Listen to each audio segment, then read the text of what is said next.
So, Angela and Dave, thank you so much for being here today on the podcast. I am so excited to have you here. Thanks for having us. This AI is like the topic of conversation at every conference I go to. Every higher education leader and marketer is just questioning how to bring it to their campus, if they should bring it to their campus, how to integrate it into their teachings, how to use it for marketing. I think it's by far the most popular topic of conversation right now. And I am so excited to talk about what you've been doing at American University and advice you might have for other colleges and universities. So before we get going into the deep conversations, tell me a little bit about how the university has invested in AI, what you're doing, and what has made it so special at American. So this is something that we started by listening, which I think may be a rare trait in today's world. We had two speakers. One was the president of Google, who basically said AI is going to be as profound as fire or electricity. And then we had a speaker named Brett Wilson, who was the CEO of a venture capital firm called Swift Ventures. And a student, a sophomore, raised his hand. This was maybe 2.5 years ago, and said, "Am I going to be replaced by AI?"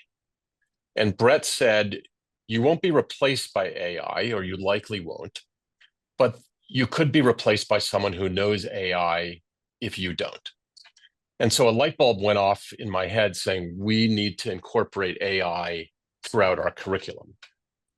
Unlike Angela, who actually knows what she's talking about when she's talking about AI, I didn't know anything about AI. So I went to our AI experts on faculty and said, let's develop a plan to incorporate AI into everything we do. And so Angela and another faculty member named Aran Carmel and Guanho Lee, they put together a series of recommendations basically to incorporate AI into our undergraduate and graduate curriculum in every subject, in first-year classes and the most advanced classes, to drive it throughout each of our subject areas. And we now have more than 45 classes that incorporate AI. When a student comes to our business school after graduating high school, and the first day of their orientation, they're told, you're going to use AI every day. And most of them say, well, we were told in high school not to use AI, so are you sure we're not going to get in trouble? And after about the fourth day, when they come up to professors and say, I'm not going to get in trouble for using this, they start to love it. And so we really have driven it throughout everything we do. It's in our DNA. We were one of the first schools in the country to have Perplexity's highest end software on every student's laptop, desktop, and mobile device. And it's really changed the way we teach and the way we learn. That's fantastic. It's funny because just last night my son is in 11th grade, and he was working on a project, and he interviewed someone and then transcribed it in AI and asked it to organize it. And I said the same thing. Are you allowed to do that? Is this cheating? What did he say? He said, no, I did the interview. It's just helping me organize my thoughts into something, that I could use. So, right. But we are scared. We're scared that it's not our original thought, or that we're having a machine, our kids are having machines do it for them. I guess. Yes, and Angela can talk about how we're approaching that issue as well. Exactly. I was going to ask Angela that, like, how do you strike that balance, and how has the faculty's response been to teaching with these tools? We're still figuring it out, right? Because I think in the education space in particular, there's this balance of, we want to have the students learn what AI is, how it works, and how it applies to their individual interest areas, right? Marketing, finance, accounting, whatever it might be. But we also need to make sure that the AI isn't just doing all the work for them, and that learning is now too easy that we're not just doing anything, right? And so there's been this balancing act that we're trying to do as teachers. So some of us have started to change some of our pedagogy, where, for example, in one of my more technical programming classes, I'll give the students a 2-tiered homework assignment. So one of it is take home, go use AI to help you write the code. get all the right outputs. But then when you come to class, I'm going to give you a little quiz because I want you to understand what this code's actually doing and the processes involved. Because the more that you understand those processes, the better you can then go back to the AI to write out all of the code for you and orchestrate these larger coding systems. And so that's one way how I've kind of started to balance this, using AI to help in some cases, but make sure that it's still rigorous enough for the active learning to happen. And with our writing center, we're actively working on building out an AI writing tutor. So it'll be available 24/7. Students can upload one of their papers that they have for a business writing, and it'll give them a critique of like, hey, you can work on your bottom line on top, or you can work on your concisiveness. I don't know what the right word is there, but you get the point. And then at the end of it, it'll give them the recommendations to improve their style of writing, maybe, or their business acumen. But it's not going to give them the answer. It's not going to do all the revisions for them, but it'll guide them and steer them into how to properly organize and write that writing. So it's still a work in progress, but I think the more active learning and active engagement of using AI to get that feedback is going to be the path forward for now. It seems that you're kind of using it as a teaching tool, not so much as encouraging students to use AI to make it easier to learn, but rather to use it to make learning better. I don't know if I've summarized that correctly, but as I hear you talk about editing and giving them feedback on improvements, I mean, that's really kind of a teaching assistant or a way to help a student learn more. It's definitely part of that. And I think because of that, we can push them further and deeper and harder into these individual subject areas and have them start using their own curiosity to explore this content further and deeper than in a traditional non-AI setting. And how are the students responding to this? Do they like it? Do they embrace it? I think they love it. I just had a student in my office who was looking for a job. She's a graduating MBA student, and it's a tough job market, as you know. And she has an interview on Tuesday of next week, and she was asking me about it. I said, well, let's go to Perplexity and let's ask Perplexity how you should prepare, give background on the company, give background on she was interviewing with the CEO, was a mid-sized kind of growth company. Give you questions to prepare for, and then give you some questions you should ask the CEO about the CEO's experience, background, and strategy for the company. And we use that to help her prepare. So if you think about what students learn in business school, ranging from undergrads to grad students in the most sophisticated, programming or IT area that Angela is a faculty member in, we teach students how to use AI to underwrite an investment, how to read a balance sheet, how to understand risk factors that are disclosed in a company's 10K or 10Q. We teach them in your field how to use AI to undertake fundamental consumer research or market research on companies or on institutions. And we teach them to use AI to design and improve marketing campaigns.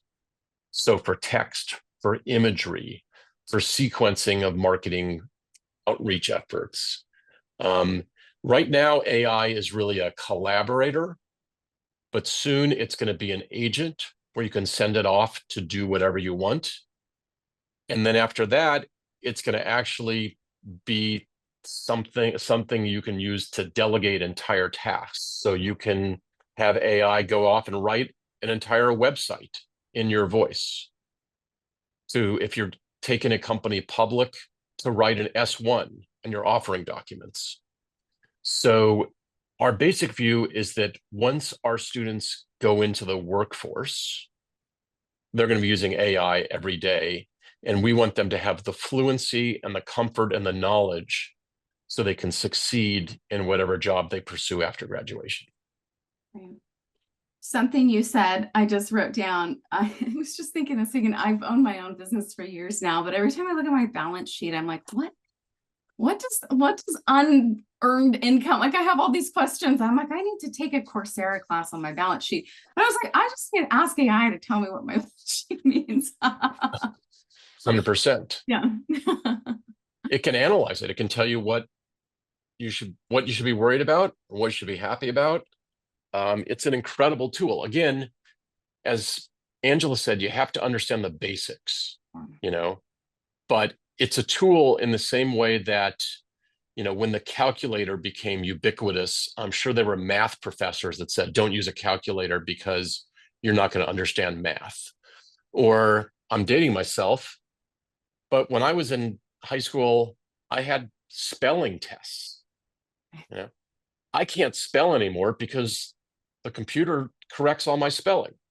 So, is spelling a skill that one needs to master, or is it a skill that you should rely on your computer to help you with if you make a mistake? That's the issue we're grappling with.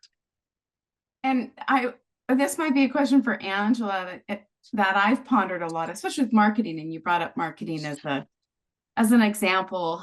Are other faculty or other programs worried? Like, are there disciplines that have expressed a lot of concern, especially you're teaching AI, and what's this going to do to their discipline? Like, is graphic design going to go out the window, or is the writing department, is the English department going to get affected? Like, how in a university setting do you balance teaching these tools that we know are out there and people are using with other disciplines that are more traditional?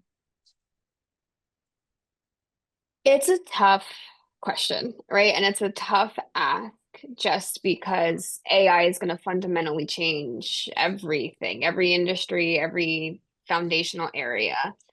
And I think one thing that we've done really well is have open conversations with all of our faculty within our department, across departments, across campus.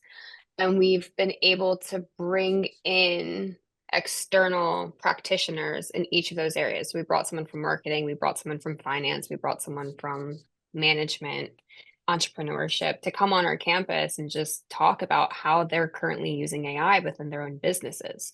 And by giving all of our faculty in these different areas, whether it's marketing or all the other areas you've mentioned, that real demo of this is me and this company and this organization. Here's how I use AI every single day to help me with XYZ task.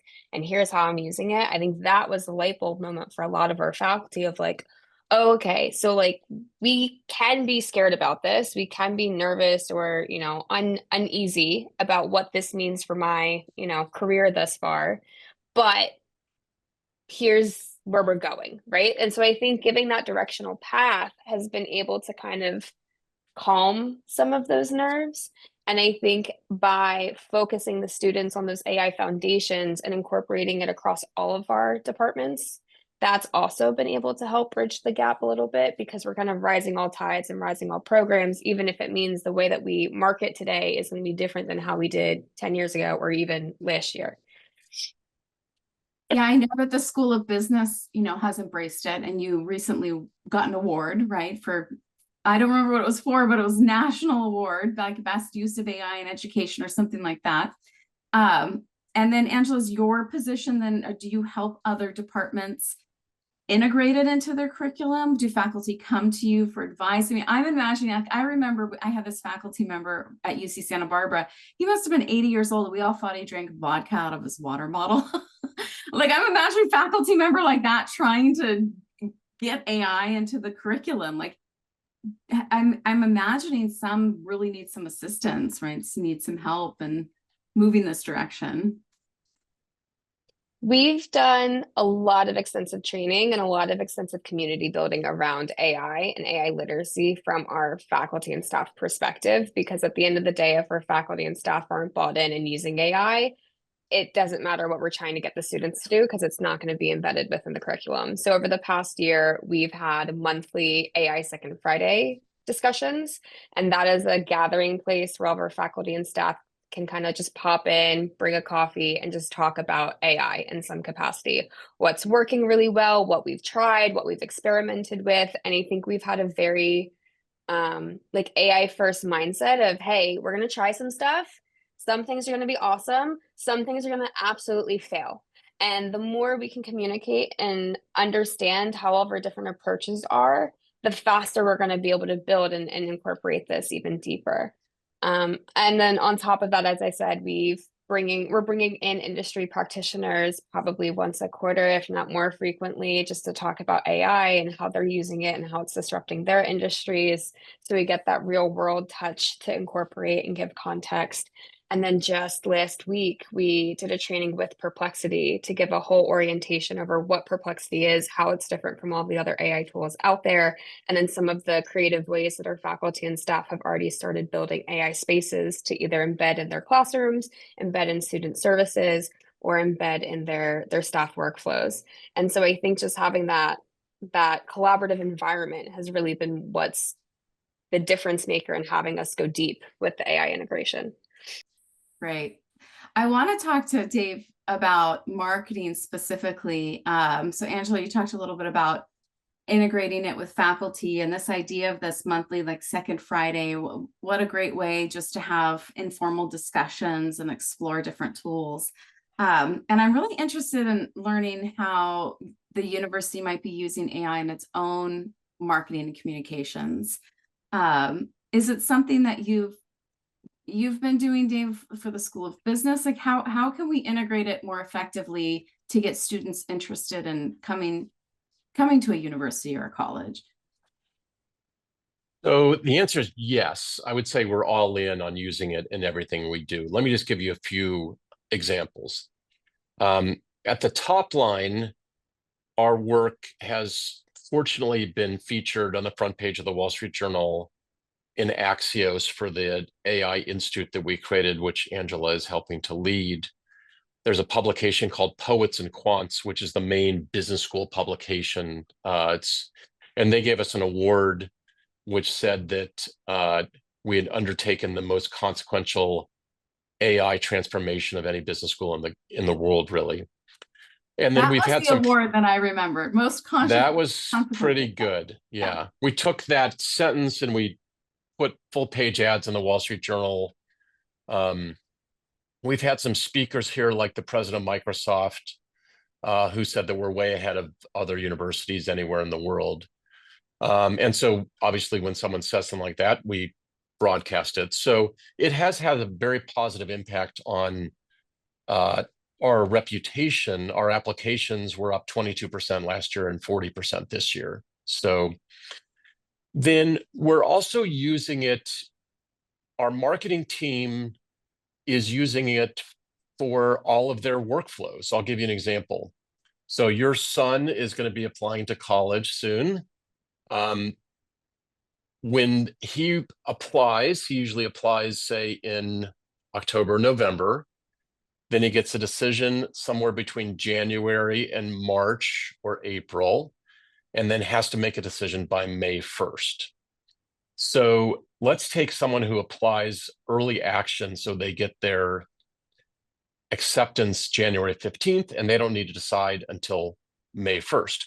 You can imagine, given your background as a marketer, that is the time when you want to influence their decision to come to do whatever you want. So we want our admitted students to choose AU, and there's a lot of wonderful schools out there from which they can choose. You know, the average GPA was 3.8 and they had a 1470 SAT. So I couldn't get into AU today, but if you have that type of grades and GPA, you have a lot of great options.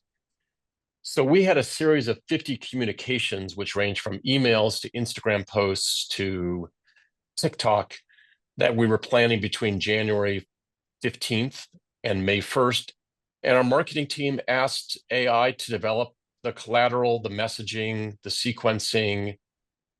We gave them some previous marketing materials, our voice, our messaging, and then fed the AI with kind of brand attributes and what we offer students. And it took AI about 30 seconds to come up with a draft that may be 70 or 80% of what we finally used. A human, we have our great marketing team, then put their finishing touches, made adjustments. And we had a campaign that normally would have taken, say, 3 to 4 weeks to develop, and it took 3 or 4 days. Then we're developing other tools. For example, when students are accepted, 80% of the questions they have are the same questions over and over again. Financial aid, internships, alumni, sequence of classes, what's the core curriculum? And so we now can feed all of those questions into an AI tool so that applicants or accepted students can go to a chatbot and ask those questions, which creates accessible answers for them since they can do it at 2 a.m.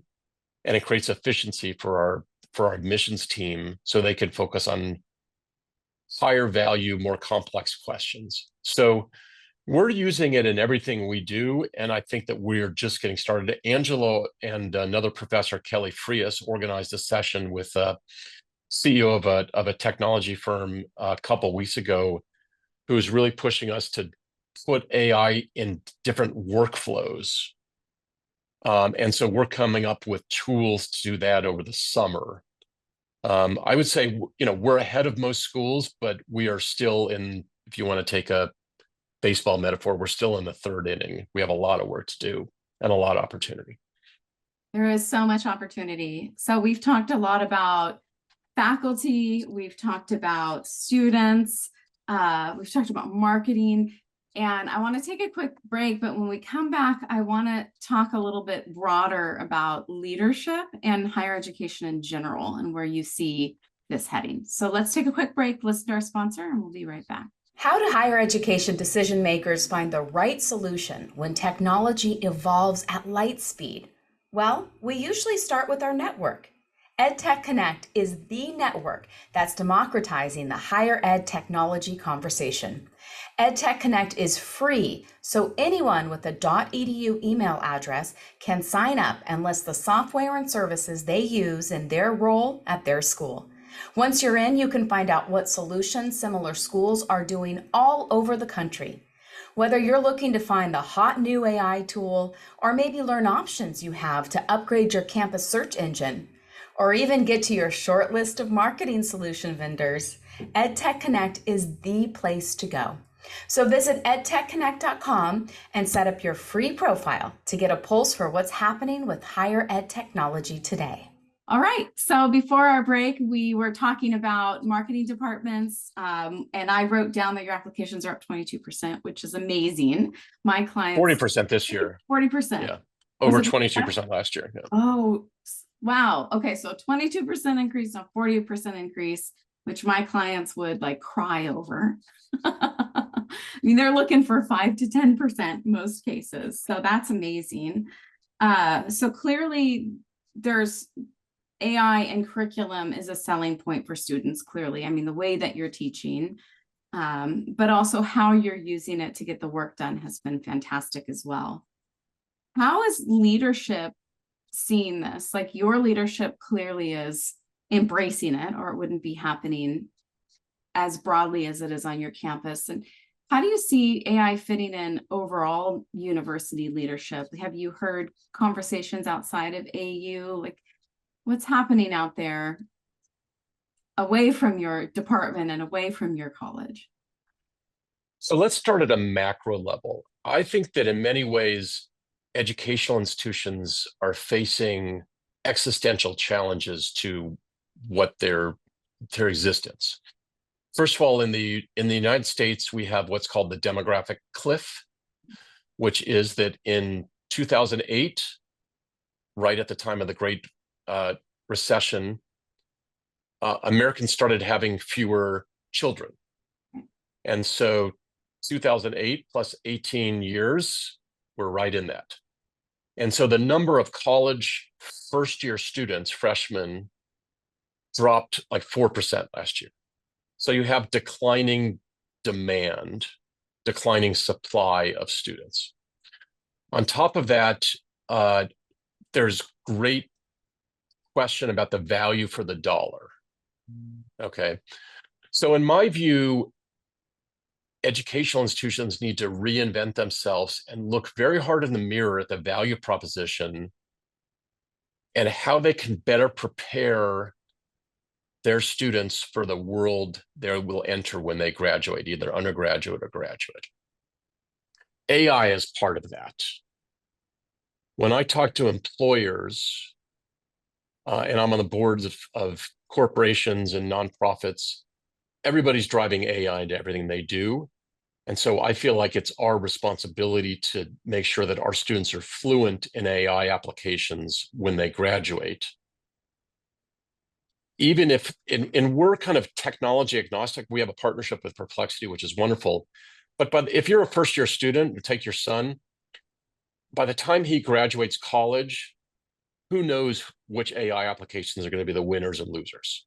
So he needs to know the fundamentals of how AI works and then be fluent in whatever task he wants to pursue, because we don't know what applications are going to be there.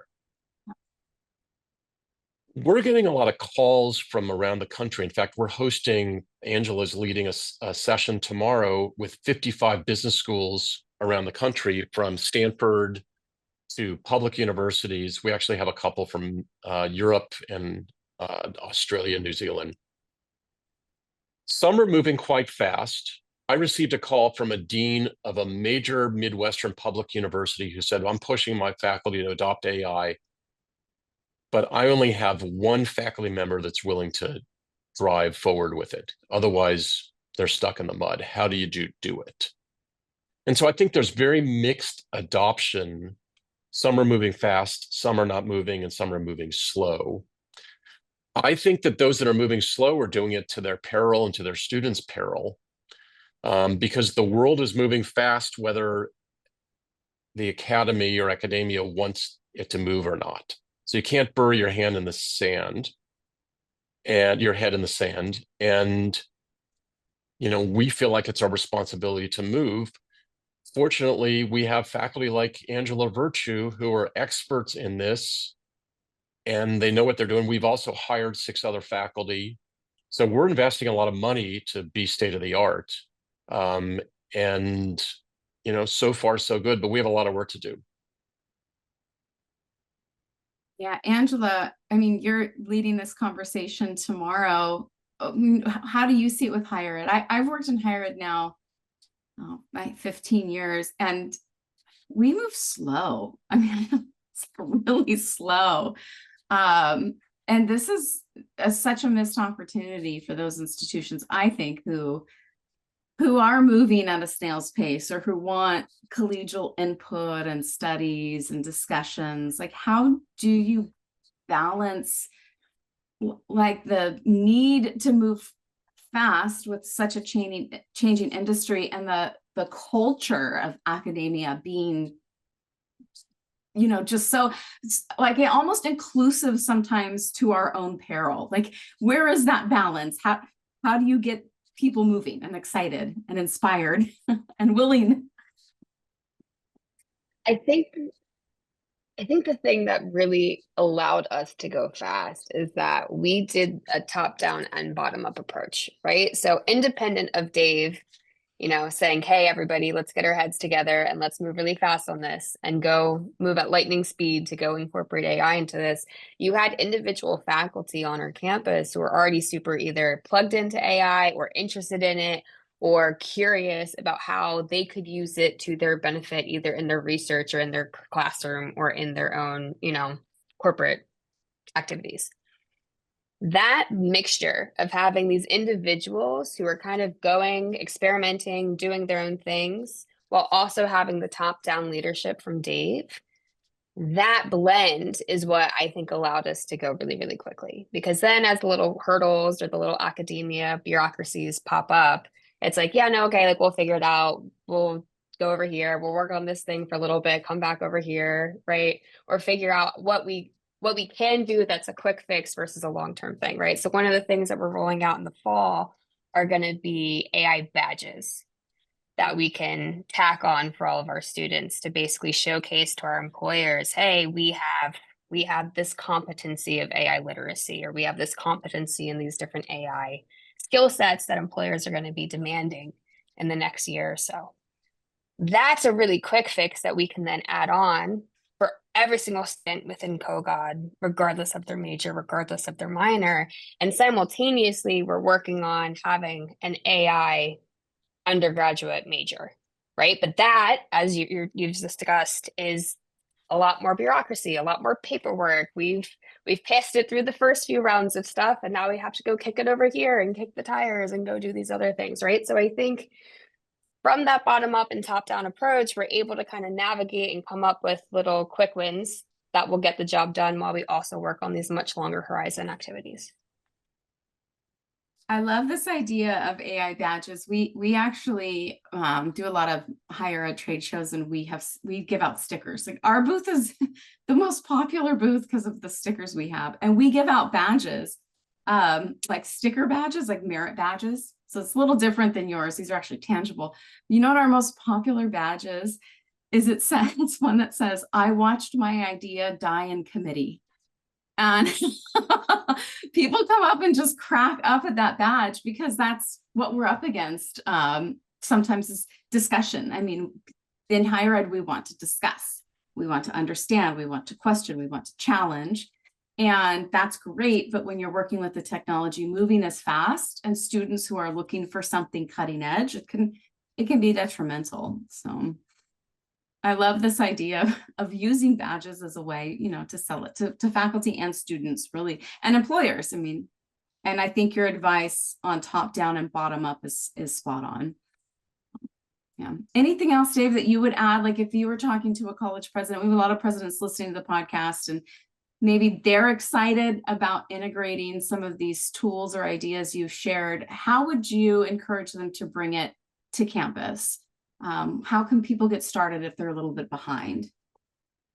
So I think creating incentives and creating a culture of experimentation are the two things that I would advise. So incentives, we basically said this is our mission. We said that we're going to reward faculty who adopt AI and incorporate it, and that we encourage faculty to essentially get retrained to use AI in their field. So we had a lot of faculty, for example, last summer that went to seminars, went to classes, went to conferences, went to industry shows to learn how AI is going to be applied in their industry. And then second is find someone like Angela Virtu to help drive culture. So she has created a faculty training program that really went person by person, subject by subject, and helped our faculty figure out how to apply AI concepts in their classes and in their research. So on the research side, AI can help scholars be more productive, and it can also help scholars get the word out about their research. So let me just give you one example. We're training our faculty and our staff to think of AI as an audience, not just a tool. Because right now, when I'm 58, 59 pretty soon. When people my age want to find information, they go to Google.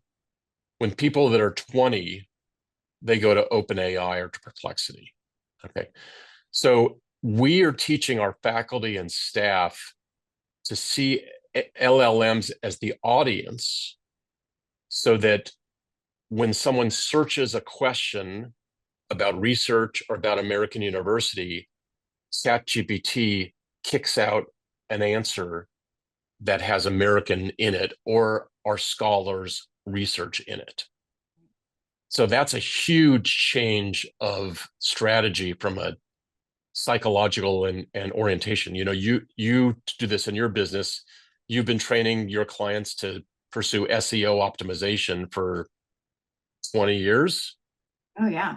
Now it's really AI optimization. How do you ensure that if you do a search for which schools have the best AI programs, that American University shows up in that search?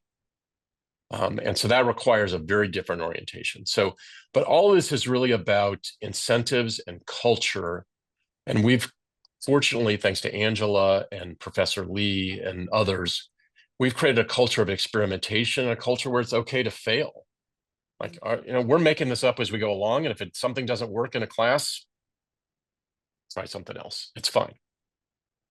So interesting. And you just gave me 2 new ideas for business offerings as you were talking. So I'm Great. excited to wrap up and go research on AI, some things that I think I can sell to clients. That's good. Before we wrap up, just a quick note on searching in AI. My mom is 69 years old and has had a very successful real estate career in North San Diego County. And she's on the verge of retirement. She's just taking on clients here and there. And she got a call a couple weeks ago from an executive at Google that is looking for a high-end home on the beach. And he asked AI to give him the top 3 real estate agents in North San Diego County. And my mom was one of them. And the other 2 are her main competitors. I mean, there's thousands of real estate agents here. And she called me and she said, how am I in AI? I get an AI. And I was like, well, that's amazing. You've had such a successful career. It must be pulling from maybe your past listings or other clients you've had, but It's pulling from Reddit. It's pulling from comments. It's pulling from Twitter and LinkedIn. And so that's great.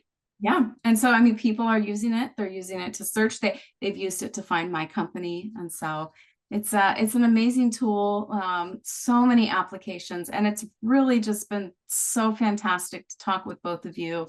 I could ask you a million more questions, and I hope that maybe we can have another conversation sometime in the future. And I really appreciate both of your time and your expertise. It's great stuff you're doing at AU. Thanks for having us.